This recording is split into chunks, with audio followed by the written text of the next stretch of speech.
Shiv Sena UBT प्रमुख उद्धव ठाकरे ने कहा कि भाजपा समाज में जहर घोल रही है। ऐसे में उन्होंने अपने समर्थकों से कहा कि वो सत्तारूढ़ पार्टी के पसंदीदा जय श्री राम नारे का जवाब जय शिवाजी और जय भवानी से दें।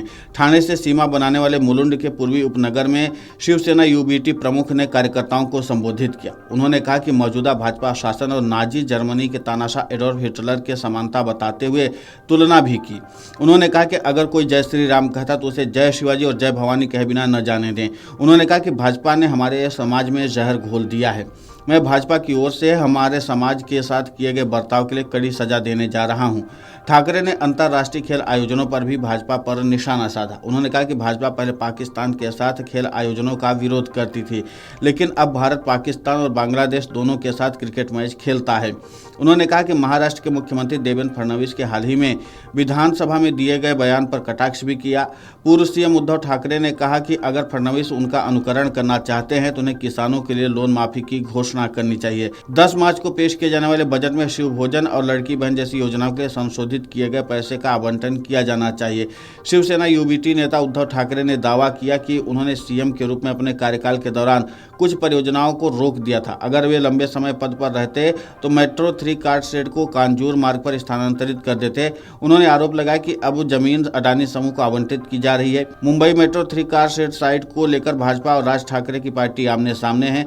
2022 में एकनाथ शिंदे की बगावत के कारण ठाकरे के नेतृत्व वाली महाविकास आघाड़ी यानी एमवीए सरकार गिर गई और भाजपा की सत्ता में वापसी हुई।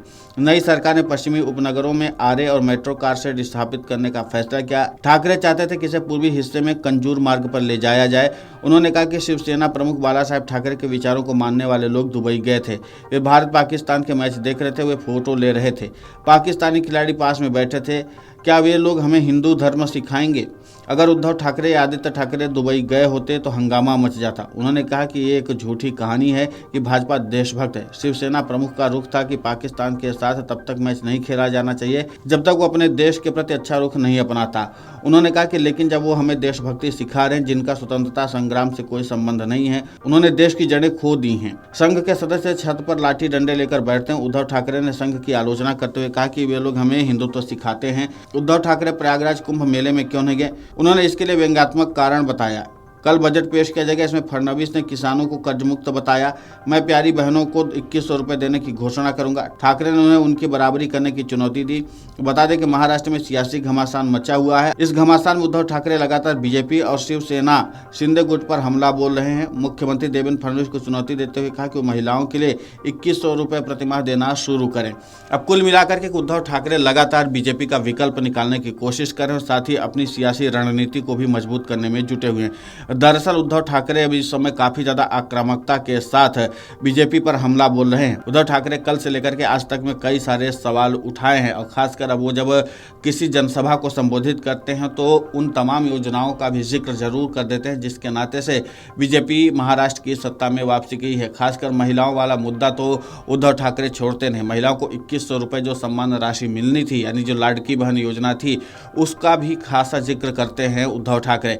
अब इसी के साथ उद्धव ठाकरे ने जवाब देना सीख लिया है, यानी वो किस तरीके से जवाब देंगे आगे चल करके बीजेपी के नारों का, बीजेपी के एजेंडा का, उसका उन्होंने इजहार भी किया है। उद्धव ठाकरे ने यह बात साफ कर दी है कि अगर कोई जय श्री राम बोलता है तो उसको जय शिवाजी और जय भवानी बोले बिना न जाने दें। अब देखना होगा कि जिस तरीके से उद्धव ठाकरे ने अपने पार्टी के कार्यकर्ताओं को इस तरीके की गाइडलाइंस जारी कर दी हैं और बता दिया है कि किस तरीके से बीजेपी का जवाब देना है, उनके कार्यकर्ता बीजेपी के नेताओं को या बीजेपी को किस तरीके से जवाब देते हैं, ये देखना दिलचस्प होगा।